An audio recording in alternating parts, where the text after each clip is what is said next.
Ça veut dire que la musique est tellement riche et subtile qu'on peut mettre autant de changements d'accords. C'est fabuleux. Alors qu'on n'entendait que ça, nous.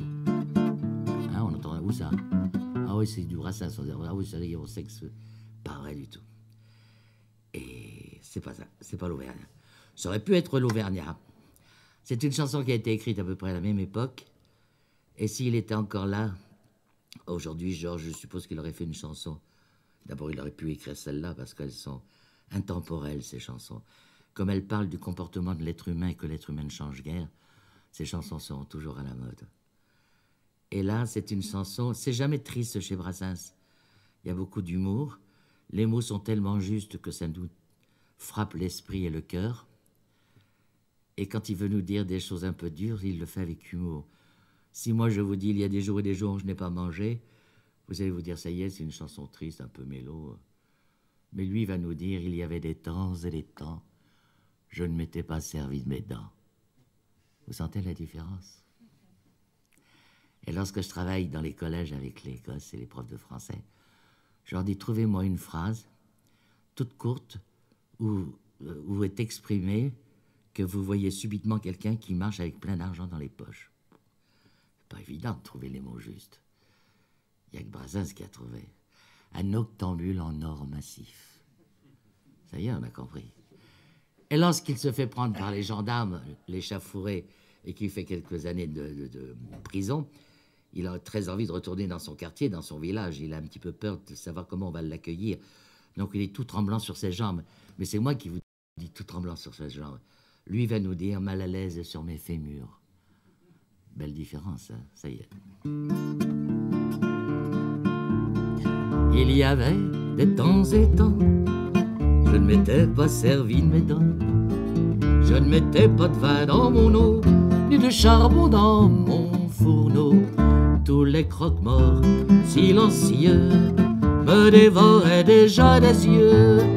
Ma dernière heure allait sonner, c'est alors que j'ai mal tourné. N'y allant pas par quatre chemins, j'estourbis en un tournement, en un coup de bûche, et c'est si fin octambule en or massif. L'échauffouré, quand ils l'ont su, m'ont posé la patte dessus pour m'envoyer à la santé, me refaire une honnêteté. Machin chose a-t-elle, une telle, tous ceux du commun des mortels furent d'avis que j'aurais dû en bonne justice être rependu à la lanterne, et sur le champ ils se voyaient déjà partageant, m'accordant tout bien tout honneur en guise de porte-bonheur. Au bout d'un siècle, on m'a jeté à la porte de la santé. Comme je suis sentimental, je retourne au quartier natal, baissant le nez, rasant les murs, mal à l'aise sur mes fémurs, m'attendant à voir les humains se détourner de mon chemin. Y en a un qui m'a dit salut, te revoir on n'y comptait plus. Y en a un qui m'a demandé des nouvelles de ma santé. Lors j'ai vu qu'il restait encore du monde et du beau monde sur terre, et j'ai pleuré le cul par terre, toutes les larmes de mon corps.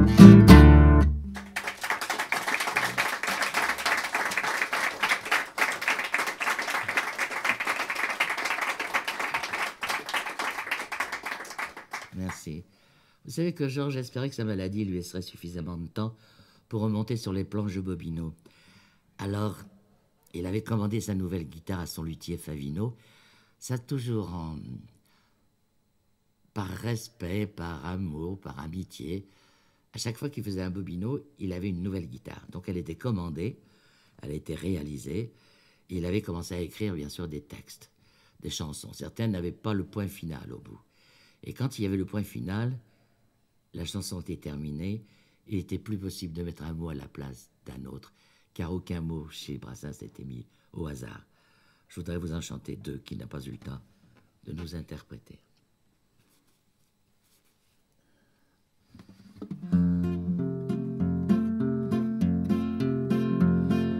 sans être tout à fait une imbécile finie. Je n'ai rien du penseur, du phénix, du génie, mais je ne suis pas le mauvais bout et j'ai bon cœur, et ça compense à la rigueur. Quand les cons sont braves, comme moi, comme toi, comme nous, comme vous, ça n'est pas très grave. Qu'ils commettent, se permettent des bêtises et sottises, qu'ils déraisonnent, ils n'emmerdent personne. Par malheur sur terre, les trois quarts des tocards sont des gens très méchants, des crétins secteurs. Ils s'agitent, ils s'excitent, ils s'emploient, ils déploient leur sel à la ronde. Ils emmerdent tout le monde. Si le sur X était un lampiste ordinaire, il vivrait sans histoire avec ses congénères. Mais hélas, il est chef de parti, l'animal. Quand il débloque, ça fait mal. Quand les cons sont braves, comme moi, comme toi, comme nous, comme vous, ce n'est pas très grave. Qu'ils commettent, se permettent des bêtises et sottises, qu'ils déraisonnent, ils n'emmerdent personne. Par malheur sur terre, les trois quarts des tocards sont des gens très méchants, des crétins secteurs.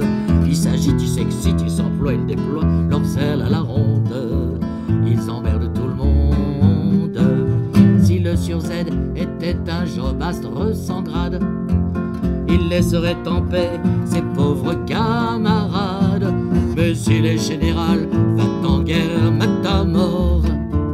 Dès qu'il s'en mêle, on compte les morts.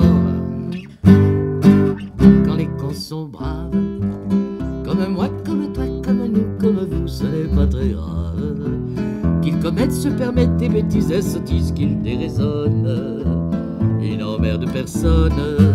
Par malheur sur terre, les trois quarts des tocards sont des gens très méchants, des crétins secteurs. Ils s'agitent, ils s'excitent, ils s'emploient, ils déploient leur sel à la ronde. Ils emmerdent tout le monde. Mon Dieu, pardonnez-moi si mon propos vous fâche, en mettant les connards dedans des peaux de vache. En mélangeant les genres, vous avez fait de la terre ce qu'elle est, une pétaudière. Quand les cons sont braves, comme moi, comme toi, comme nous, comme vous, ce n'est pas très grave. Qu'ils commettent, se permettent des bêtises et sottises, qu'ils déraisonnent, ils n'emmerdent personne. Par malheur sur terre, les trois quarts des tocards sont des gens très méchants, des crétins secteurs. Ils s'agitent, ils s'excitent, ils s'emploient, ils déploient leur sel à la ronde. Ils emmerdent tout le monde.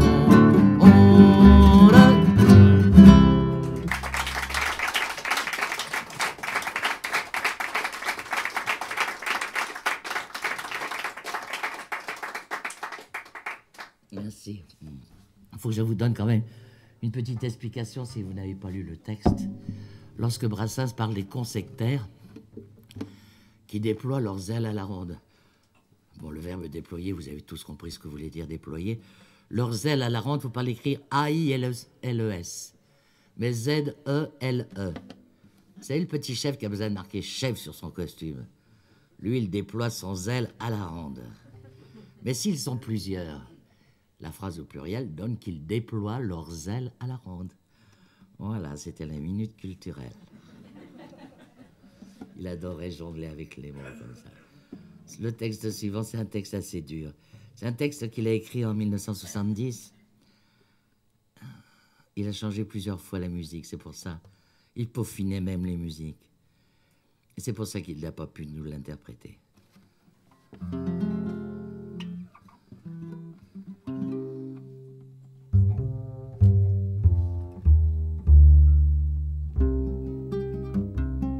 On n'était pas des barbes bleues, ni des pelés, ni des galeux, porteurs de parasites. On n'était pas des spadassins, on venait du pays voisin, on venait en visite. On n'avait aucune intention de razzia, de déprédation, aucun but illicite. On venait pas piller chez eux, On venait pas gober leurs œufs, on venait en visite.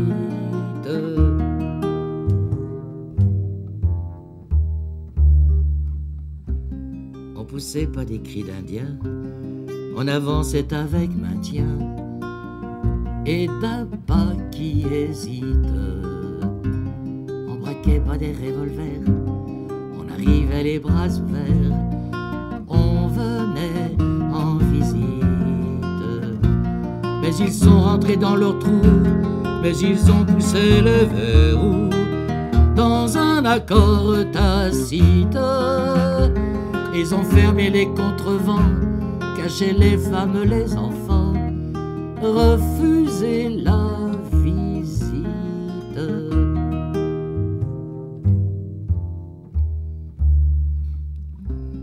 On venait pas les sermonner, tenter de les endoctriner, pas leur prendre leur site. On venait leur dire en passant un petit bonjour innocent. On venait en visite. On venait pour se présenter, on venait pour les fréquenter, pour qu'ils nous plébiscitent, dans l'espérance d'être admis et naturalisés amis. On venait en visite.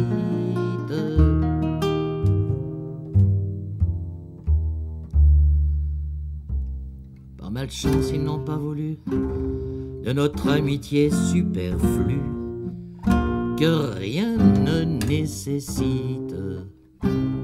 Et l'on a refermé nos mains, et l'on a rebroussé chemin, suspendu la visite, suspendu la visite.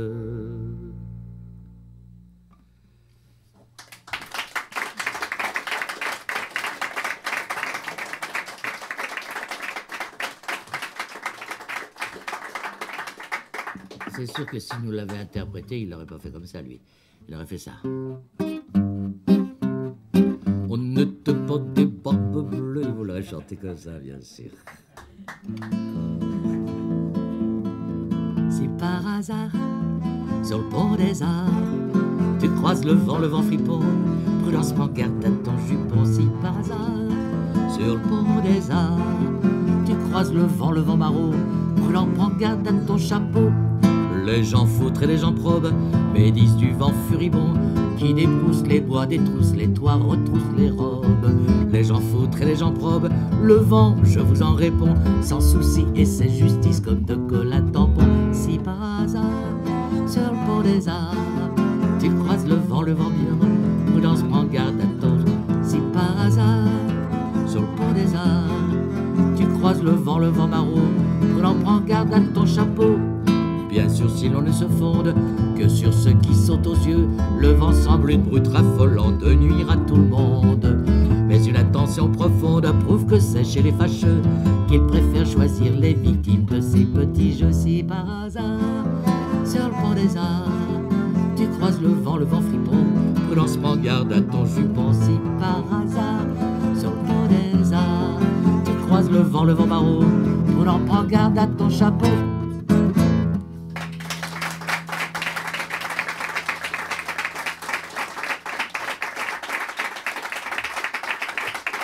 Merci.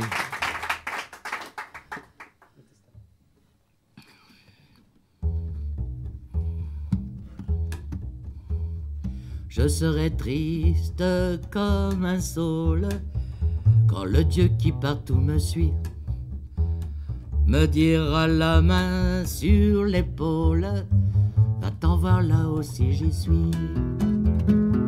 Alors du ciel et de la terre, il me faudra faire mon deuil.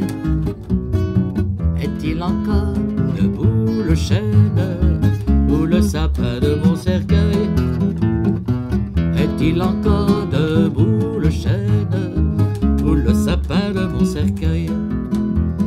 S'il faut aller au cimetière, je prendrai le chemin le plus long. Je ferai la tombe buissonnière vie à reculons.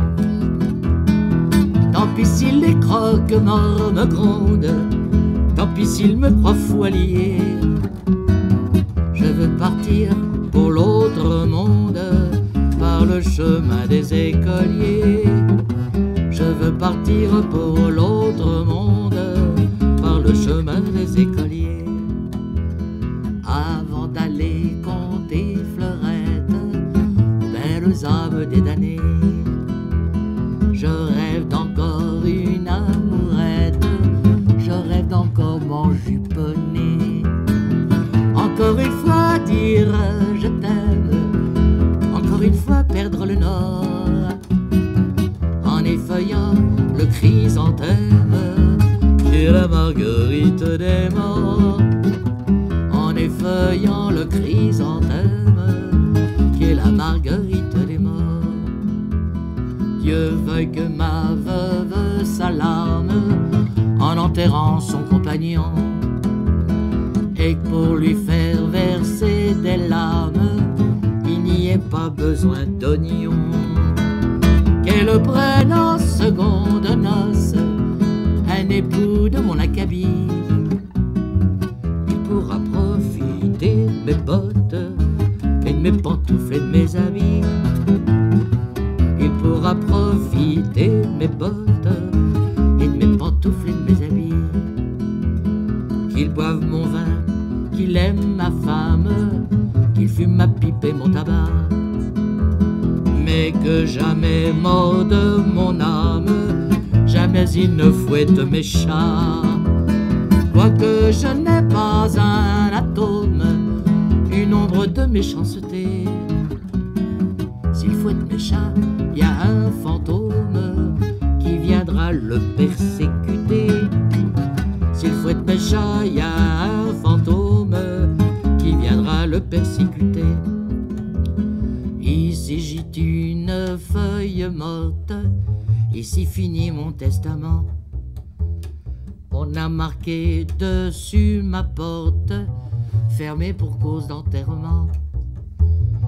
J'ai quitté la vie sans rancune, j'aurai plus jamais mal aux dents.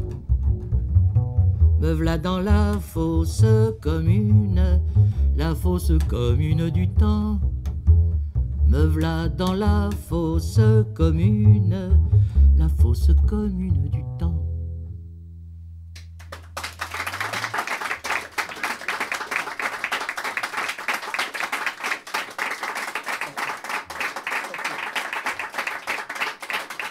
Merci.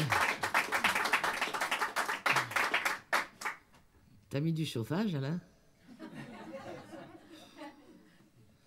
Fait pas froid dehors, hein? Je voudrais vous chanter une magnifique chanson d'amour. Très belle chanson d'amour. Je souhaite aux dames, ce soir, d'avoir plus tard une déclaration d'amour de cette sorte. Vous direz, des déclarations d'amour, tout le monde en a eu, mais celle-ci est particulière. Vous savez que Saturne, c'est un astre, c'est un dieu, c'est un astre qui fait tourner les heures, les minutes et les secondes. C'est celui qui nous fait vieillir. On a souvent comparé la femme à une rose. Je trouve que c'est une belle comparaison. Même avec les épines, je trouve que c'est très féminin, ça. N'est-ce pas, mesdames? On le sait, ça. Je ne sais pas si on apprend encore à l'école ce que c'était que la gabelle. C'est un impôt sur le sel qu'on payait au Moyen-Âge. Ce sont les petites choses qu'il faut savoir pour goûter un peu plus les textes de Georges. Et puis, quelquefois, à la radio, on entend l'expression « l'été indien ». Moi, je veux bien, mais qu'on me parle d'été indien en France, ça ne veut pas dire grand-chose. Qu'on le dise au Québec, c'est superbe. Mais en France, on a une autre expression, c'est « à l'été de la Saint-Martin ». Alors, l'histoire que je vais vous conter, c'est un homme qui est à l'automne de sa vie et qui a un petit coup de l'été de la Saint-Martin. Et il trouve que la compagne avec qui il vit depuis 20 ans, 30 ans, 40 ans, 50 ans, c'est celle qui est la plus belle. Celle qui a le plus de charme et c'est celle qu'il aime. Et comme Brassens est un peu impudique dans cette chanson, il va finir par une petite pirouette pour qu'on ne le prenne pas trop au sérieux. En disant que la petite de 20 ans, elle peut toujours aller se rhabiller. Sa beauté n'a pas d'égal à celle qu'il aime. Magnifique poème d'amour. Il est morne, il est taciturne, il préside aux choses du temps. Il porte un joli nom, Saturne, mais c'est un dieu fort inquiétant. Il porte un joli nom, Saturne, mais c'est un dieu fort inquiétant. En allant son chemin morose, pour se désennuyer un peu, il joue à bousculer les roses. Le temps tue le temps comme il peut. Il joue à bousculer les roses. Le temps tue le temps comme il peut. Cette saison, c'est toi ma belle, qui a fait les frais de son jeu. Toi qui as payé la gamelle, un grain de sel dans tes cheveux. Toi qui as payé la gamelle, un grain de sel dans tes cheveux. C'est pas vilain, les fleurs d'automne, et bien des poètes l'ont dit. Je te regarde et je te donne mon billet, qu'ils n'ont pas menti. Je te regarde et je te donne mon billet, qu'ils n'ont pas menti. Viens encore, viens, ma favorite, descendons ensemble au jardin. Viens effeuiller la marguerite de l'été de la Saint-Martin. Viens effeuiller la marguerite de l'été de la Saint-Martin. Je sais par cœur toutes tes grâces, et pour me les faire oublier, il faudra que Saturne en fasse des tours d'horloge de sablier. Et la petite pisseuse d'en face peut bien aller se rhabiller.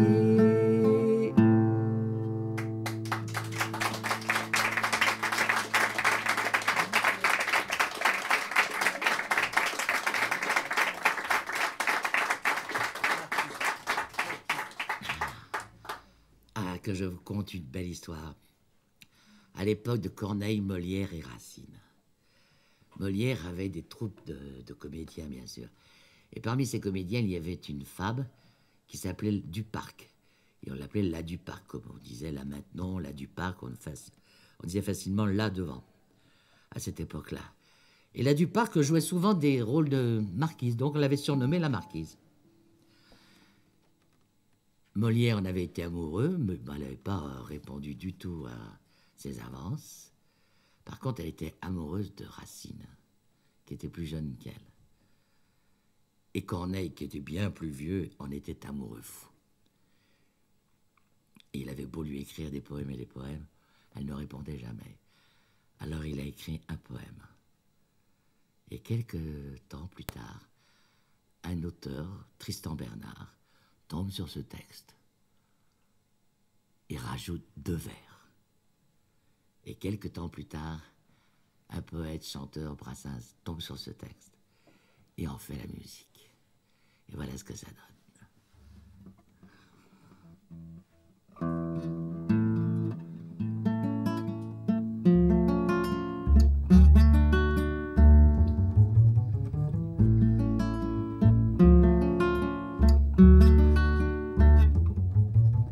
Marquise, si mon visage a quelques traits un peu vieux, vaudrait guère mieux. Marquise, si mon visage a quelques traits un peu vieux, souvenez-vous qu'à mon âge, vous ne vaudrez guère mieux. Le temps aux plus belles choses se plaît à faire un affront et saura faner vos roses comme il a ridé mon front. Le temps aux plus belles choses se plaît à faire un affront et saura faner vos roses comme il a ridé mon front. Le même cours des planètes règle nos jours et nos nuits. On m'a vu ce que vous êtes, vous serez ce que je suis. Le même cours des planètes règle nos jours et nos nuits. On m'a vu ce que vous êtes, vous serez ce que je suis. Peut-être que je serai vieille, répond Marquise cependant. J'ai 26 ans, mon vieux Corneille, et je t'emmerde en attendant. J'ai 26 ans, mon vieux Corneille, et je t'emmerde en attendant.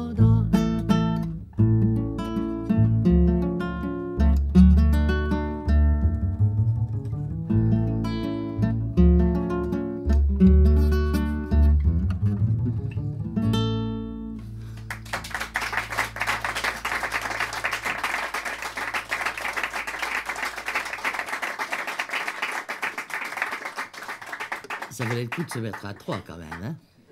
Le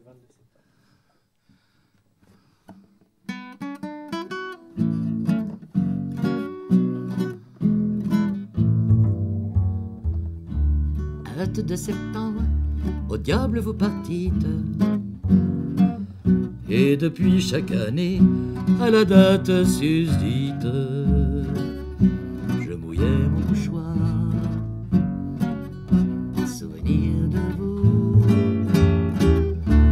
Nous y revoilà, et je reste de pierre. Plus une seule larme à me mettre aux paupières. Le 22 septembre, aujourd'hui, je m'en fous. On ne reverra plus autant des feuilles mortes. C'est un m'en-peine qui me ressemble et qui porte le deuil de chaque feuille en souvenir de vous. Que le brave Prévert et ses escargots feuilles bien se passer de moi pour enterrer les feuilles. Le 22 septembre, aujourd'hui, je m'en fous. Jadis souvent mes bras comme une paire d'ailes, je montais jusqu'au ciel pour suivre l'hirondelle et me rompais les os en souvenir de vous. Le complexe du cas à présent m'abandonne. L'hirondelle en partant ne fera plus l'automne. Le 22 septembre, aujourd'hui, je m'en fous. Pieusement nouée d'un bout de mes dentelles, j'avais sur ma fenêtre un bouquet d'immortelles que j'arrosais de pleurs en souvenir de vous. Je m'en vais les offrir au premier mot qui passe. Les regrets éternels à présent me dépassent. Le 22 septembre, aujourd'hui, je m'en fous. Désormais le petit bout de cœur qui me reste ne traversera plus l'équinoxe funeste. En battant la breloque, en souvenir de vous. Il a craché sa flamme et ses cendres s'éteignent. À peine y pourrait-on rôtir 4 châtaignes. Le 22 septembre, Aujourd'hui je m'en fous. Et c'est triste de n'être plus triste sans vous.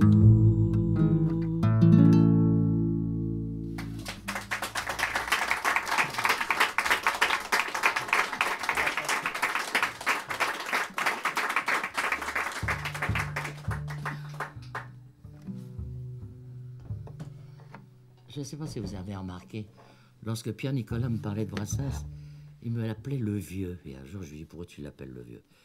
Il dit, parce qu'on s'était donné des surnoms comme ça. Lui, il m'appelait Grippe Chaussette ou Pierrot la Famine. Parce qu'à chaque fois qu'ils arrivaient quelque part pour faire un spectacle, Nicolas lui demandait tout de suite quand est-ce qu'on mange. Grippe Chaussette pour une autre histoire. Et comme Georges avait quand même très peu mangé à sa faim pendant des années, quand il a commencé à gagner un peu d'argent, il s'est payé de ses plâtrés de spaghettis à la bolognaise matin, midi et soir, et est arrivé à faire 107 kilos. Or, Pierre-Nicolas était svelte, donc il l'appelait le gros. Et Georges a eu très vite des problèmes de colite néphrétique, il a dû se mettre au régime, il a perdu ses kilos. Vous connaissez le principe des vases communicants? Ah ouais, Georges les a perdus, mais Pierre les a récupérés. Il ne pouvait plus l'appeler le gros, il l'a appelé le vieux. Et quelques temps plus tard, je me suis aperçu que Georges était né le 22 octobre 1921 et que Pierre-Nicolas était né le 11 septembre 1921. Et à son dernier anniversaire, à Pierre, ça se passait en septembre 89. Le 11 septembre 89, c'était chez moi avec plein de copains. Et bien sûr, après avoir soufflé les bougies, qu'est-ce qu'on a fait? Il nous a parlé du bon maître ou du vieux. Et c'est là où il nous a dit que Georges lisait tous les jours. De 3 heures du matin à midi, il lisait tous les jours. Et lorsqu'il avait des amis chez lui qui dormaient, à 7h30 du matin, il sortait de sa chambre, il préparait le petit déjeuner, et il retournait dans sa chambre, et là, il mettait une pancarte. Défense absolue de me déranger, je travaille, sauf en cas de mort. Et Brassens allait toujours chiner chez les bouquinistes le poème qu'il ne connaissait pas, le poète qu'il ne connaissait pas. Vraiment, il était avide de connaître, de découvrir. Et un jour, en 1947, il a découvert un recueil de poèmes d'un illustre inconnu. Antoine Paul, personne ne connaissait. Il a acheté ce recueil de poésie. Il a commencé à le lire. Il n'a pas trouvé que la versification était toujours parfaite, parce qu'il était quand même dur. Mais Brassens va toujours au bout des choses. Il est allé au bout du livre, et vers la fin du livre, il a trouvé un poème magnifique. Et c'est fou, à chaque fois que Georges Brassens a pris un texte de quelqu'un d'autre, il ne s'est jamais trompé, ça lui colle complètement à la peau, on pourrait croire que c'est lui qui l'a écrit. Donc Pierre-Nicolas nous dit tout ça, et il nous dit, j'aimerais bien qu'on l'écoute, parce que c'est une des plus belles musiques que j'ai écrites, à l'archer derrière le vieux. Et en janvier 90, lorsqu'il est parti chez les gentils de l'au-delà, il m'a dit, continue à faire vivre l'œuvre du vieux, bats-toi, accroche-toi, mais continue. Et si je suis encore là, à chanter avec bonheur les chansons du bon maître, c'est bien grâce à lui, et j'ai toujours envie, chaque fois d'ailleurs, je lui rends un hommage, parce que s'il ne m'avait pas poussé, j'aurais peut-être pas eu le culot de le faire. Et ça m'a apporté tel bonheur que je dois le mettre dans mon spectacle. Donc c'est un hommage à Pierre-Nicolas. Voici Les Passantes, et l'archer sera tenu par Étienne Roumanet.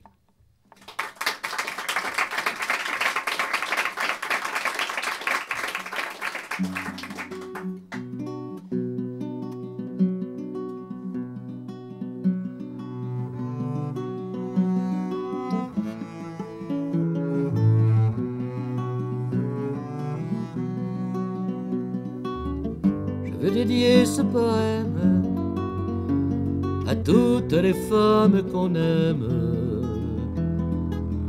pendant quelques instants secrets, à celles qu'on connaît à peine, qu'un destin différent entraîne et qu'on ne retrouve jamais, à celles qu'on voit apparaître une seconde à sa fenêtre et qui preste s'évanouit. Mais dont la celte silhouette est si gracieuse et fluette qu'on en demeure épanoui.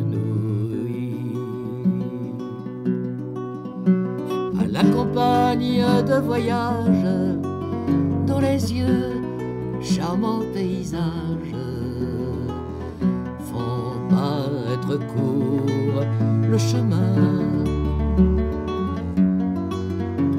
Qu'on est seul peut-être à comprendre, et qu'on laisse pourtant descendre sans avoir effleuré la main. À celles qui sont déjà prises et qui vivant des heures grises près d'un être trop différent,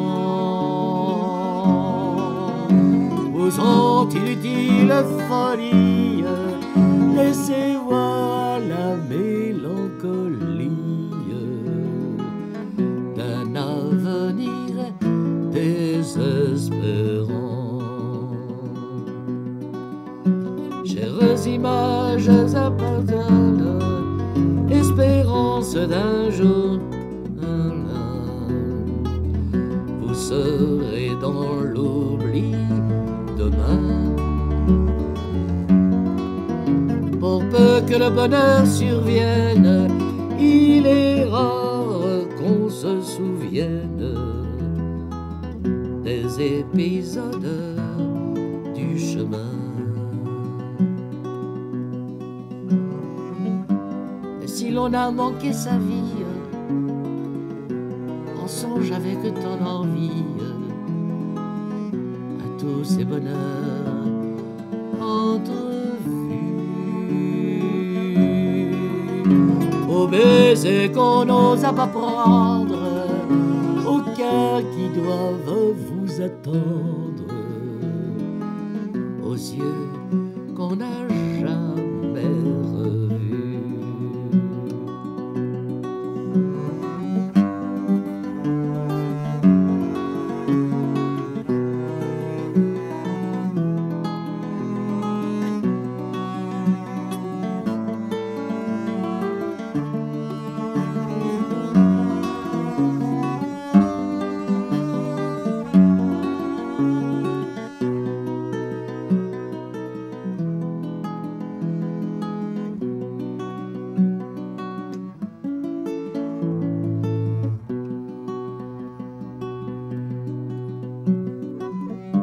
Au soir de lassitude, tout en peuplant sa solitude, des fantômes du souvenir, on pleure les lèvres absentes de toutes ces belles passantes que l'on n'a pas su retenir.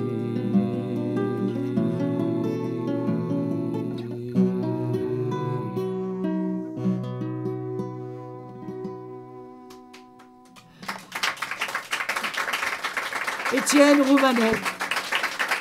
Merci.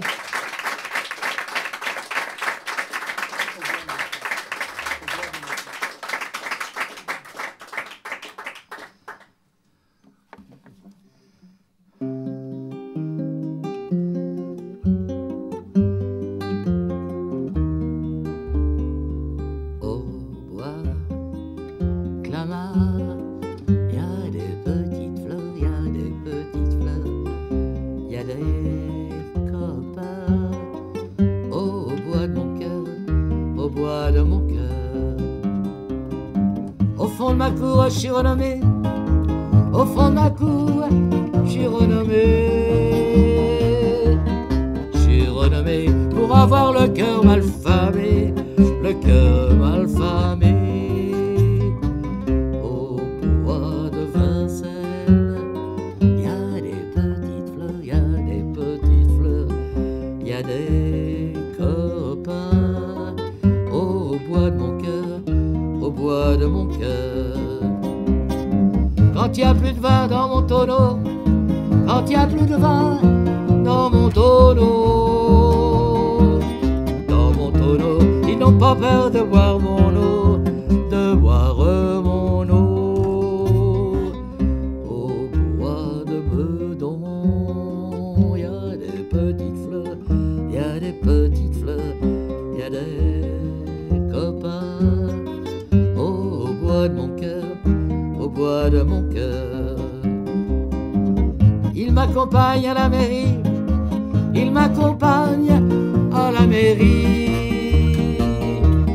À la mairie, chaque fois que je me marie, que je me marie. Au bois de Saint-Cloud, il y a des petites fleurs, il y a des petites fleurs, il y a des copains. Au bois de mon cœur, au bois de mon cœur. Chaque fois que je meurs fidèlement, chaque fois que je meurs fidèlement, fidèlement, ils suivent mon enterrement, mon enterrement.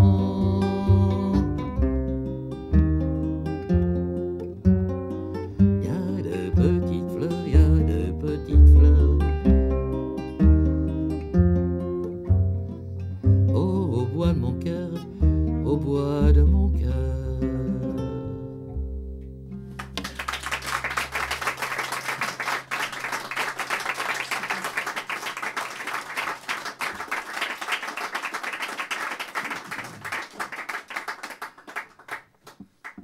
Ça va, vous n'êtes pas trop fatigué? Moi, je commence à y être. On va s'asseoir un petit peu. Pas évident de s'asseoir avec une guitare. Vous savez que Georges, à l'époque de son adolescence, ils étaient 4 copains qui faisaient de temps en temps des petites sottises, comme disait sa maman. Et un jour, quand il y en avait 3 qui avaient décidé quelque chose, le 4e était obligé de suivre. Et un jour, pour pouvoir sortir les filles, ils se sont dit, il nous faut quand même un peu d'argent, il faut qu'on arrive à en retrouver. Et il y en a 3 qui décident d'aller piquer un bijou chez eux pour le revendre. Et ils racontent ça à Georges, pas très chaud. D'abord, sa mère, il n'y avait rien à voler. Mais bon, les 3 avaient décidé. Alors, il est allé piquer une bague à sa sœur, à sa grande sœur. Et comme 4 nigauds, ils sont allés chez le bijoutier. De 7, il y en avait un bijoutier. Et bien sûr, il a reconnu le fils du pharmacien, le fils du maçon, le fils... Et discrètement, il a appelé les gendarmes. Les gendarmes sont venus et ont dit aux 4 garçons, eh bien, vous sortirez de prison lorsque vos pères viendront vous chercher. Les 3 premiers pères et les 3 en perdirent tout leur sang-froid. Comme un seul, ils ont déclaré qu'on les avait déshonorés. Comme un seul, ils ont dit, fils indigne, je te renie. Le 4e des parents, c'était le plus gros, le plus grand. Quand on fit venir son voleur, on s'attendait à un malheur. Mais il n'a pas répondu non, qu'on lui avait sali son nom. Dans le silence, on l'entendit qu'il disait « Bonjour petit ». On le vit, on le croirait pas, lui tendre sa blague à tabac. Je ne sais s'il a raison d'agir d'une telle façon, mais je sais qu'un enfant perdu a de la corde de pendu, a de la chance quand il a un père de ce tonneau-là. Et si les chrétiens du pays jugent que cet homme a failli, ça laisse à penser que pour eux, l'évangile, c'est de l'hébreu. Et ces 4 garçons ont été renvoyés du collège. Et Georges est parti sur Paris, chez sa tante. Et à chaque fois qu'il revenait, les Sétois ont gardé une petite dent contre ces 4 galopins. Alors, il n'était pas très content non plus de voir que le cimetière marin se trouve sur le Mont-Clair à 7. Pas plus marin qu'autre chose. Alors, pour faire un peu bisquer, avec beaucoup de gentillesse, beaucoup d'humour, il a voulu faire bisquer un peu les autochtones de son coin. Et il a décidé de refaire son... Je vous le dis pas.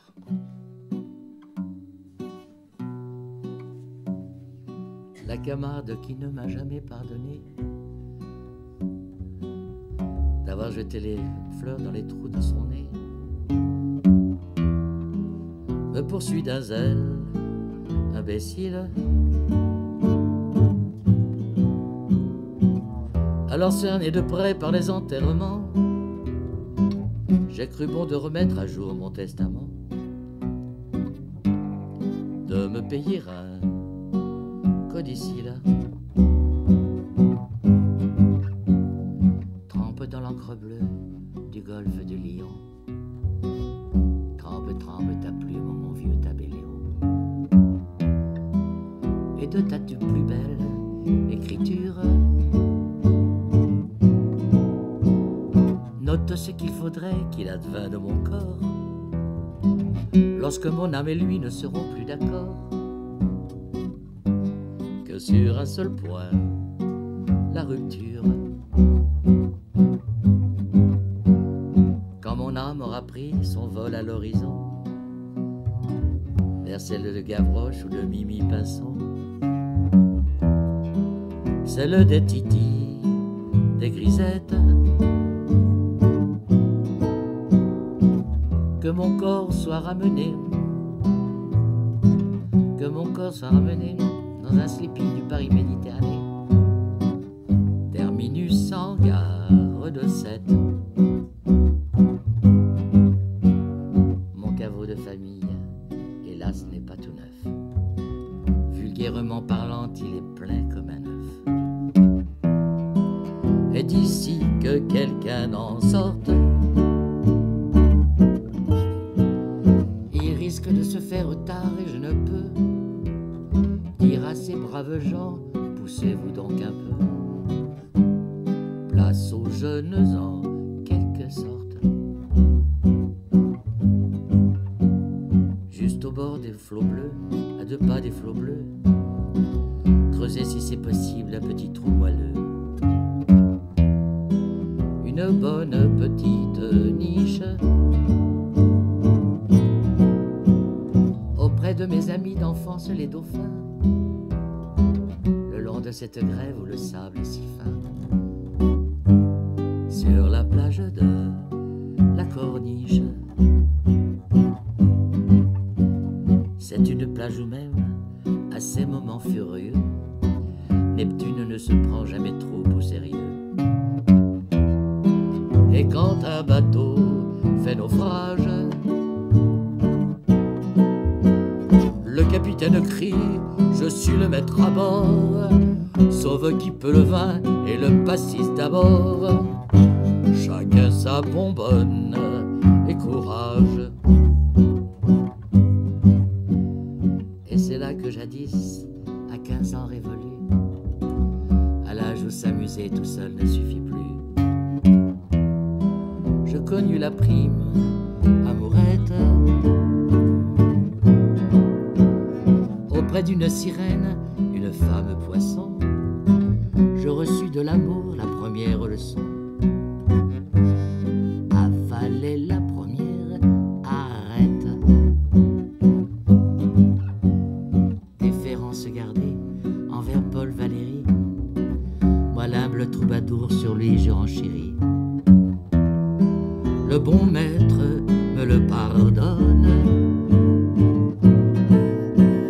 et qu'au moins si ses vers valent mieux que les miens, mon cimetière soit plus marin que le sien, et n'en déplaise aux autochtones. Cette tombe en sandwich entre le ciel et l'eau ne donnera pas une ombre triste au tableau, mais un charme indéfinissable. Les baigneuses s'en serviront de paravent pour changer de tenue, et les petits-enfants diront chouette, un château de sable. Est-ce trop demandé sur mon petit lopin? Plantez, je vous en prie, une espèce de pin. Pin parasol de préférence, qui saura prémunir contre contre l'insolation, les bons amis venus faire sur ma concession d'affectueuses révérences. Tantôt venant d'Espagne ou tantôt d'Italie, tout chargé de parfums de musique jolie. Le Mistral et la Tramontane,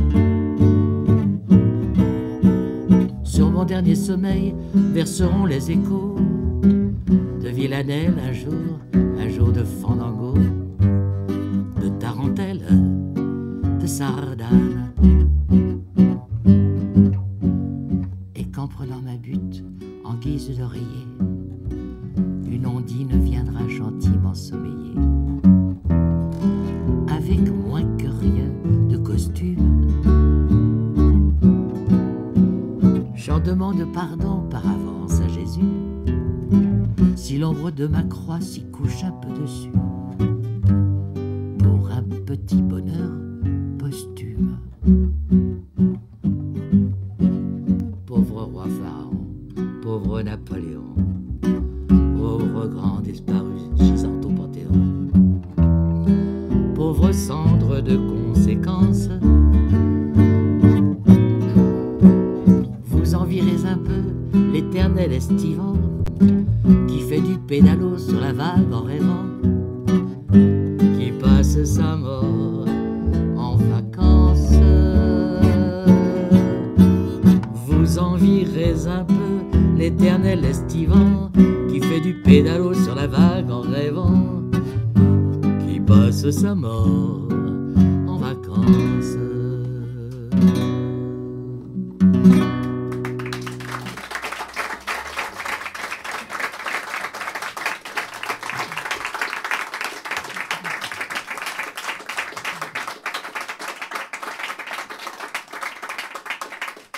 Quelle idée de faire des chansons si longues. Mon Dieu.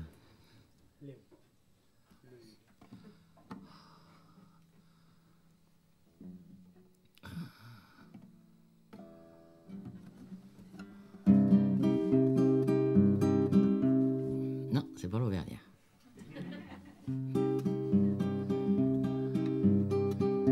Il y a tout à l'heure 15 ans de lèvres, mon, c'est ça? C'est bien la tonalité, subitement j'avais un doute. Je recommence, j'efface tout. Il y a tout à l'heure 15 ans de malheur, mon vieux Léon. Tu es parti au paradis de l'accordéon. Parti bon train, voici le bastringue et la java. Avait gardé droit de cité chez Jéhovah. 15 ans plus tôt, musique au dos, tu t'en allais mener le bal à l'amicale des feux follets. En cet asile, par Sainte-Cécile, pardonne-nous de n'avoir pas su faire cas de ton bignou. C'est une erreur, mais les joueurs d'accordéon, au grand jamais, on ne les met au panthéon. Mon vieux, tu as dû te contenter du chant de navet, sans grande pompe et sans pompon et sans ave. Mais les copains suivaient le sapin, le cœur serré, en rigolant pour faire semblant de ne pas pleurer. Et dans nos cœurs, pauvres joueurs d'accordéon, il fait ma foi beaucoup moins froid qu'au Panthéon. Depuis mon vieux, qu'au fond des cieux tu as fait ton trou, il a coulé de l'eau sous les ponts de chez nous. Les bons enfants, la rue devant va la guetter, au gré des flots furent emportés. Mais aucun d'eux n'a fait fi de son temps jadis. Tous sont restés du parti partie des myosotis. Tous ces pierrots ont le cœur gros, mon vieux Léon, en entendant le moindre chant d'accordéon. Quel temps fait-il chez les gentils de l'au-delà? Les musiciens ont-ils enfin trouvé le la? Et le petit bleu, est-ce que ça ne leur rend pas meilleur d'être servi au sein des vignes du Seigneur? Si de temps en temps une dame d'antan se laisse embrasser, sûrement que papa, tu ne regrettes pas d'être passé. Et si le bon Dieu aime tant soit peu l'accordéon, au firmament tu te plais sûrement, mon vieux Léon.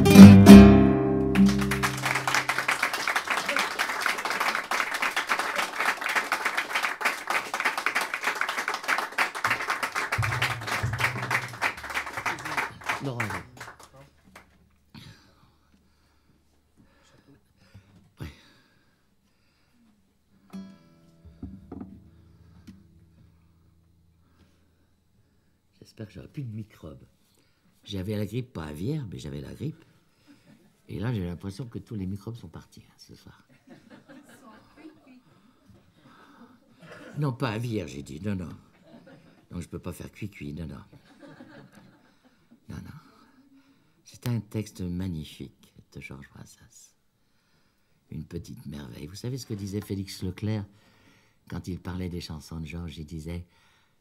les chansons de Georges, ce sont des piècettes toutes ciselées, faites de la terre de France. On gratte dessous, c'est de l'or. Et je pense qu'il faut savoir gratter pour trouver l'or qu'il y a dans toute l'œuvre de Georges. C'est un texte qu'il a écrit, il n'a pas fait de musique. C'est quelqu'un d'autre qui a fait la musique. On a souvent fait, quand on était gosse, des châteaux de sable. Et bien sûr, les petites filles, nous, on regardait les petits garçons qui jouaient à la guerre, et en espérant que celui qu'on préfère gagne, bien sûr.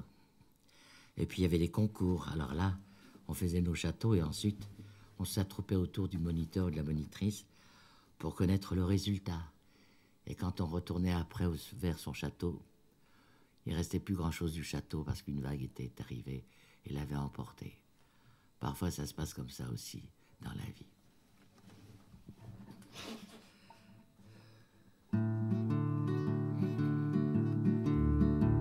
Je chante la petite guerre des braves enfants de la guerre qui sur la plage ont bataillé pour sauver un château de sable et ses remparts infranchissables qu'une vague va balayer. J'en étais l'arme à la bretelle, retranché dans la citadelle, de pied ferme nous attendions une cohorte sarrasine partie de la côte voisine à l'assaut de notre bastion. À 100 pas de là sur la dune, en attendant que la fortune des armes sourit aux vainqueurs, languissant d'être courtisés, nos promises, nos fiancées préparaient doucement leur cœur. Tout à coup l'armada sauvage déferla sur notre rivage avec ses lances, ses pavois, pour commettre force rapine et même enlever nos sabines, plus belles que les leurs, ma foi. La mêlée fut digne d'Homère et la défaite bien amère aux ennemis pourtant nombreux. Combattit à plate couture qui partit tenter confiture en déroutant sauve qui peut. Oui, cette horde de barbares que notre fureur désempare fit retraite avec ses vaisseaux, en emportant pour tout trophée moins que rien de balles crevées, 3 raquettes, 4 cerceaux. Après la victoire fameuse, en chantant l'air de Sambre-et-Meuse et de la Marseillaise au guet, on courut vers la récompense que le joli sexe dispense aux petits héros fatigués. Tandis que tout bas à l'oreille de nos Fanny, de nos Mireilles, on racontait notre saga, qu'au doigt on leur passait la bague, surgit une petite vague personne ne remarqua. Au demeurant, ce n'était qu'une vague sans amplitude aucune, une vaguelette égarée. Mais en atteignant au rivage, elle ne causa plus de ravages, de dégâts qu'un raz de marée. Expéditive la traîtresse investit notre forteresse, la renversant, la détruisant. À deux donjons, tours et courtines, que 4 gouttes anodines avaient effacées en passant.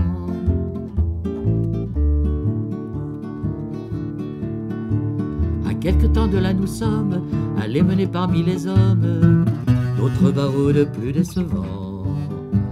Allés mener d'autres campagnes où les châteaux sont plus d'Espagne et de sable qu'auparavant.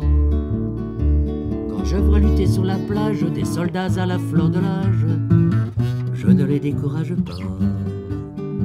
Quoique je sache ayant la guerre, livrer moi-même cette guerre, l'issue fatale du combat. Je sais que malgré leur défense, leur histoire est perdue d'avance, mais je les laisse batailler pour sauver un château de sable et ses remparts infranchissables qu'une vague va balayer.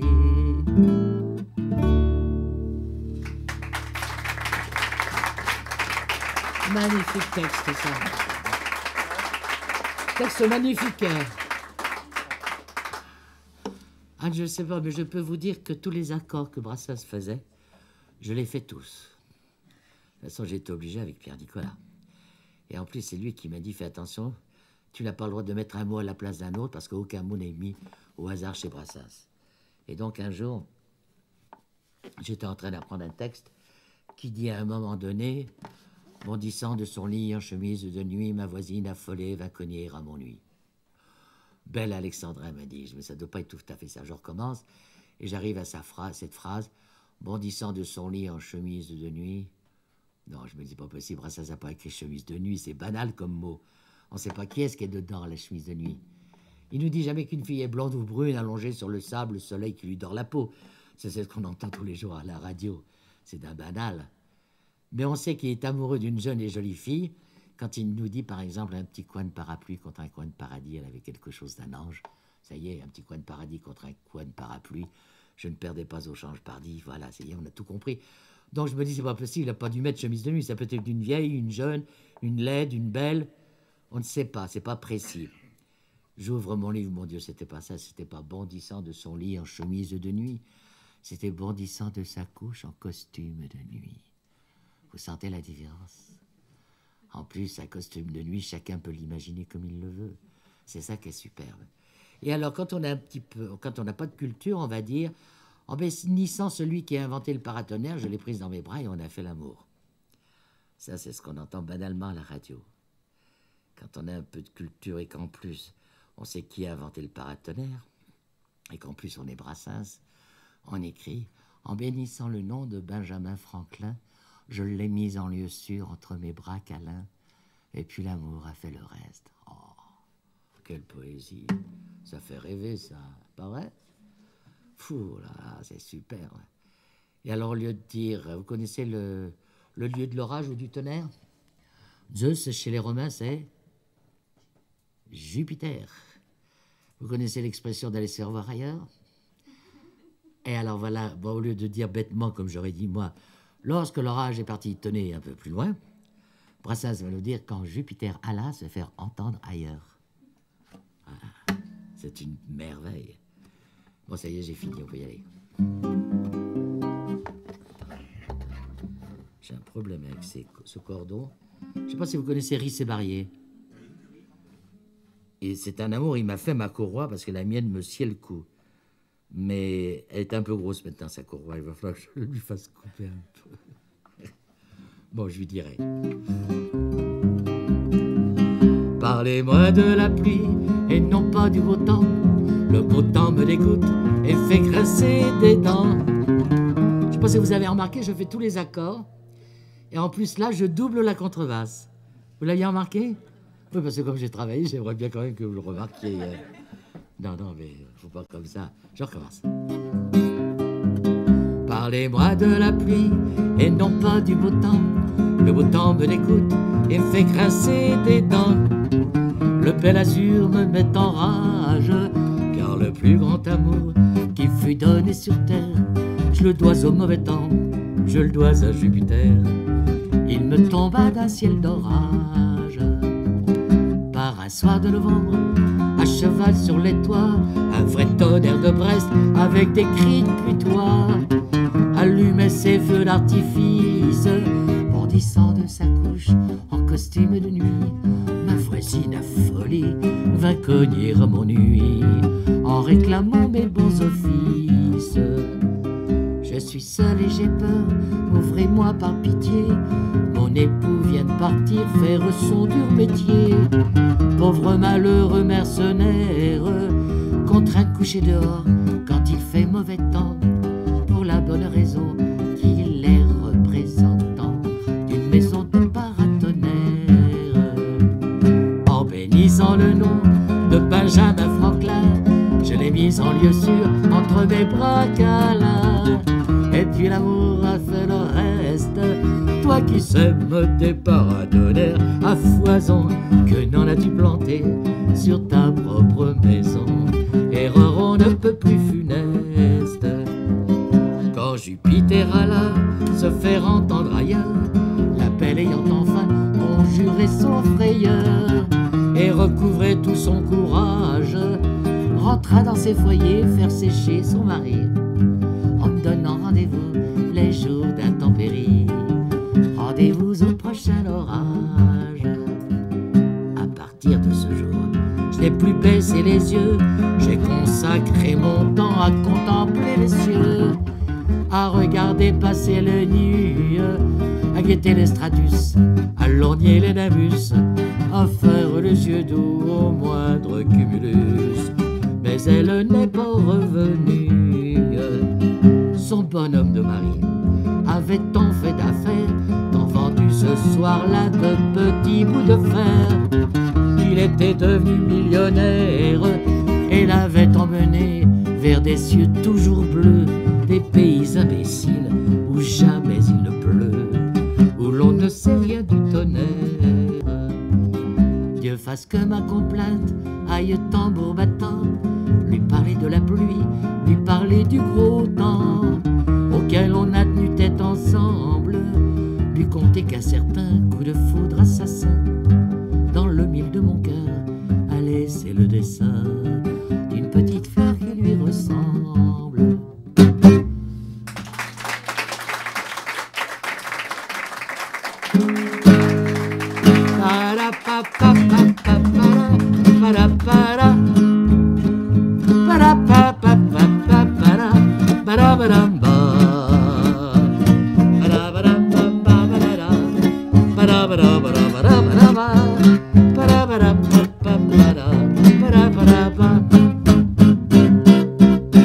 Non, ce n'était pas le radeau de la Méduse à sa bateau, qu'on se le dise au fond des ports, dise au fond des ports.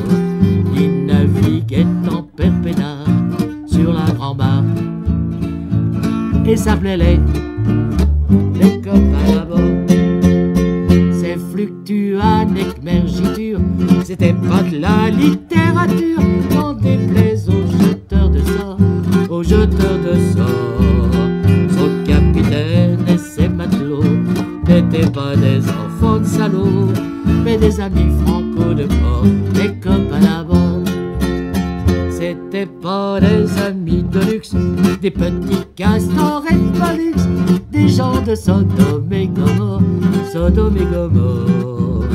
C'était pas des amis choisis par Montaigne et la poésie, sur le ventre ils se tapaient fort, les copains d'abord. C'était pas des anges non plus, l'évangile ils l'avaient pas lu, mais ils s'aimaient toute voile dehors, toute voile dehors. Jean-Pierre et Paul et compagnie, c'était leur seule litanie, leur credo, leur confiteor, aux copains d'abord. Au moindre coup de Trafalgar, c'est l'amitié qui prenait le cas, c'est elle qui leur montrait le nord, leur vaudrait le nord. Et quand ils étaient en détresse, que le roi lançait des SOS, on aurait dit des sémaphores, les copains d'abord.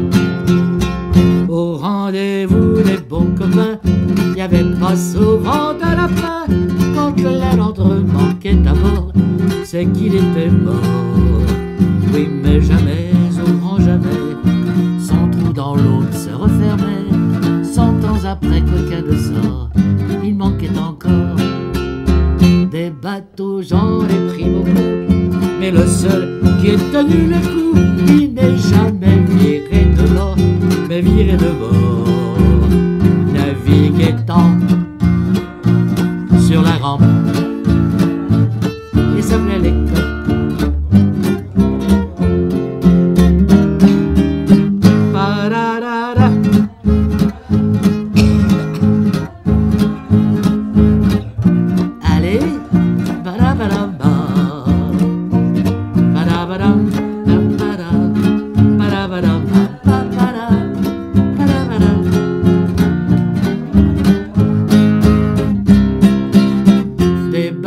J'en ai pris beaucoup, mais le seul qui ait tenu la coup, qui n'est jamais viré de bord, mais viré de bord.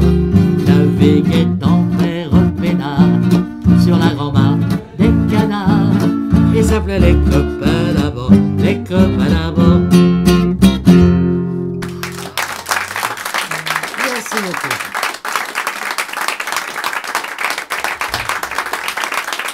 Merci.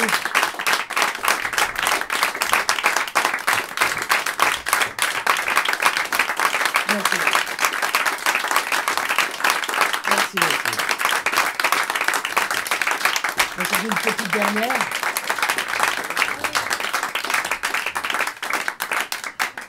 Je voudrais que vous applaudissiez très fort Étienne Roumanet. Je vais vous dire pourquoi. D'abord parce que c'est un garçon qui a énormément de talent. On appelle ça une pointure. Il fait partie de l'orchestre de contrebasse unique au monde. Ils sont 6 contrebassistes qui font un spectacle superbe. Et généralement, j'en ai pris un dans cet orchestre.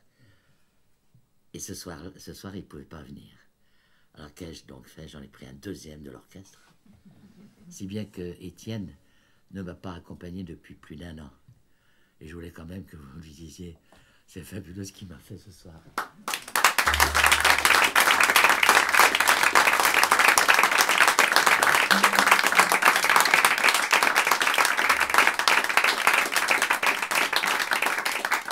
Mais comme je suis généreuse, je prête comme ça. Et j'ai un accordéoniste aussi qui joue du saxo et de l'accordina qui me fait des petites pointes d'humour dans le spectacle. Mais je le prête à Moustaki et Moustaki me le prend beaucoup. En plus, c'est vrai. Il est venu me le piquer à Paris et depuis, je l'ai de temps en temps, mais j'ai du mal à l'avoir quand même. C'est ça les copains. Eh bien, écoutez, on va terminer par une chanson que mon papa m'avait défendu de chanter à mon petit frère et ma petite sœur en 1954. Il faut dire que j'étais une fillette, ne disait pas n'importe quoi à cette époque-là. Mon Dieu, mon papa, il entendrait les chansons maintenant, il trouverait quand même que celle-ci était bien écrite. Mais bon, il y a des mots qu'une petite fille ne disait pas. Margoton, la jeune bergère, trouvant dans l'herbe un petit chat qui venait de perdre sa mère, l'adopta. Elle en trouve sa collerette et le coucha contre son sein. C'était tout ce qu'elle avait, pauvrette, comme coussin. Le chat la prenant pour sa mère se mit à téter tout de go. Émue, Margot le laissa faire, bravo Margot. Un croquant passant à la ronde, trouvant le tableau peu commun, s'en alla le dire à tout le monde. Et le lendemain, attention, quand Margot dégrafait son corsage pour donner la gougoute à son chat, tous les gars du village étaient là, étaient là. Et Margot, qui était simple et très sage, présumait que c'était pour voir son chat. Et tous les gars du village étaient là, étaient là. Maître décolle et les potaches, le merle, le bedeau, le bougnat négligeaient carrément leurs tâches pour voir ça. Le facteur d'ordinaire s'y preste, pour voir ça ne distribuait plus les lettres que personne au reste n'aurait lues. Pour voir ça, Dieu le leur pardonne, les enfants le cœur au milieu du saint sacrifice abandonnent le saint lieu. Les gendarmes, même les gendarmes, qui sont par nature si ballots, se laissaient troubler par les charmes du joli tableau. Quand Margot dégrafait son corsage pour donner la coucoute à son chat, tous les gars du village étaient là, étaient là, et Margot, qui était simple et très sage, présumait que c'était pour voir son chat. À tous les gars du village étaient là, étaient là. Mais les autres femmes de la commune, privées de leurs époux, leurs galants, accumulèrent la rancune patiemment. Puis un jour, ivres de colère, elles s'armèrent de bâtons, et farouches elles immolèrent le chaton. La bergère, après bien des larmes, pour se consoler, prit un mari, et ne dévoila plus ses charmes que pour lui. Le temps passa sur les mémoires, on oublia l'événement, seuls des vieux racontent encore à leurs petits-enfants. Quand Margot dégrafait son corsage pour donner la coucoute à son chat, tous les gars du village étaient là, étaient là, et Margot, qui était simple et très sage, présumait que c'était pour voir son chat. À tous les gars du village étaient là, étaient là, étaient là.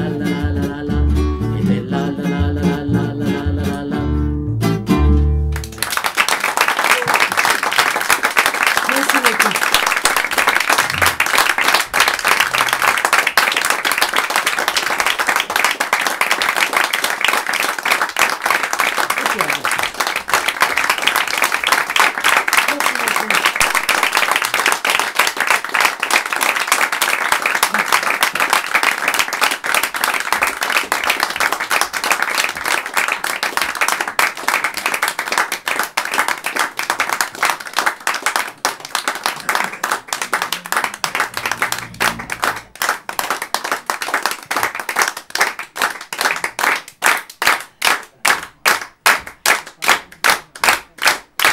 Merci beaucoup. Merci. Étienne. Merci beaucoup. Merci.